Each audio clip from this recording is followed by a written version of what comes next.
Illegal immigrant convicted of rape is rearrested by ICE agents after judge sentenced him to just 190 days in jail. Let's turn my BGM back on, shall we? A Guatemalan immigrant convicted last month of raping a Maryland resident was arrested yesterday by Immigrant and Customs Enforcement officers. 19-year-old Guatemalan Henry Argueda Tobar's arrest came after he was sentenced on July 3rd to 20 years in prison for second-degree rape.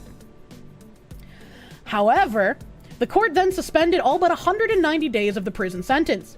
Commenting on yesterday's arrest, enforcement and removal operations, Baltimore Acting Deputy Field Officer Director Vernon Liggins said that Argueda Tobar had made his way to Maryland and victimized one of our residents, and therefore we could not allow him to continue to threaten our communities.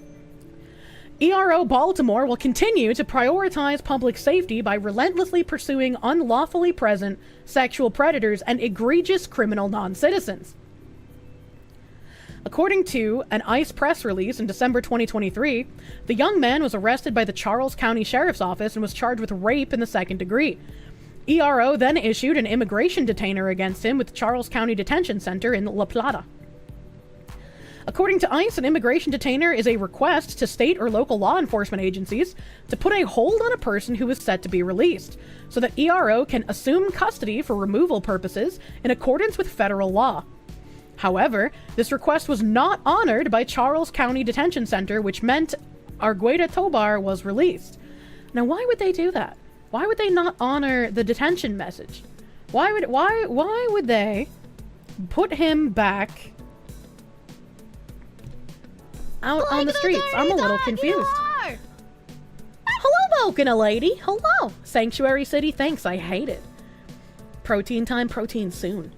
According to an ICE press release, the 19-year-old was first apprehended in May 2019 after he illegally entered the U.S. near El Paso, Texas as an accompanied minor. U.S. Border Patrol transferred custody of Argueda Tobar to ERO El Paso, who released him on an order of recognizance. I just feel like everything to do with our immigration policies just fails at every step. If he was apprehended and he was here illegally, why isn't he returned to his fucking home country? Why isn't he just given the fucking boot? Why is he released after committing second-degree rape? Why does our country fail us at every fucking turn? In February, a Department of Justice immigration judge in Baltimore ordered the man to be removed to Guatemala before his July conviction for rape. Argueda Tobar remains in custody following his arrest yesterday. This comes after a shocking new report on Tuesday revealed that thousands of migrants who entered the U.S. illegally with their families and were put into a deportation program have been allowed to stay by the Biden administration, which doesn't surprise me in any way, shape, or form. According to the report, Biden has allowed 90% of migrants put into the Family Expedited Removal Management, or FIRM program, to remain in the U.S. instead of being deported. Only 2,600 out of a total of 24,000 migrants enrolled in the program have actually been deported. That leaves over 21,000 who are allowed to stay in the United States.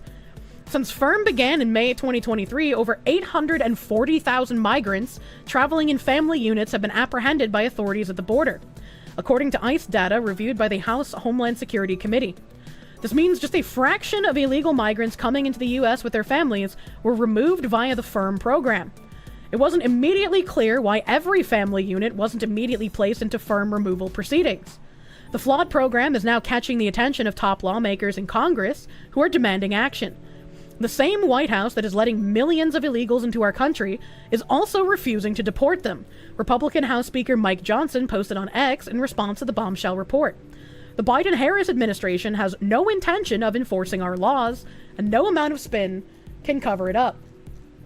And see, I don't really believe the Republicans when they rail against illegal immigration either, because in any of the times that they have had control over Congress or the Senate and the White House, they have done absolutely nothing to curb it.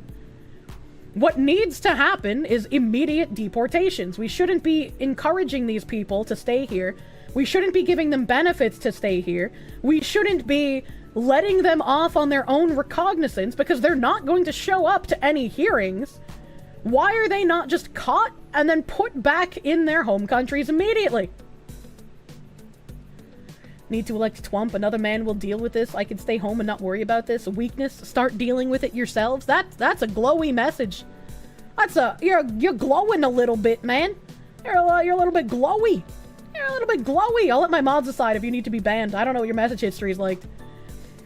Trump was only attempting to fix it in 40 years. No, they did. Judges overturned their attempts. It's just like, that needs to happen, man. We need to fix it. And encouraging people to go to the border and take matters into their own hands is not going to fix it. Glowy chatter. The goal is to destroy your culture. The question is who is doing it and why. It's a total risk for national security. They can get into positions where they can steal tech, economic leverage, and influence. It's a huge risk, and it needs to stop. I mean, even without the, like, security risk, it's just bad for the average citizen to have all of these illegal migrants coming here. Come here the correct way if you would like to come here. It's also crazy how the United States is such a terrible, horrible, racist to minorities nation. And yet they keep flooding here in droves, as really activates your almonds. Need about 40 more Trumps in the Senate, few hundred in the House. Cult of personality, thank you for the $1.99. GOP wants cheap labor, Dems want cheap labor and votes, true. This year proved in no uncertain terms that political violence doesn't work. Be smart, bros. I don't want to agree with you on that one. I'm very proud of England and what's going on with them right now. Very, very proud that they're finally sticking up for their country instead of being beaten constantly.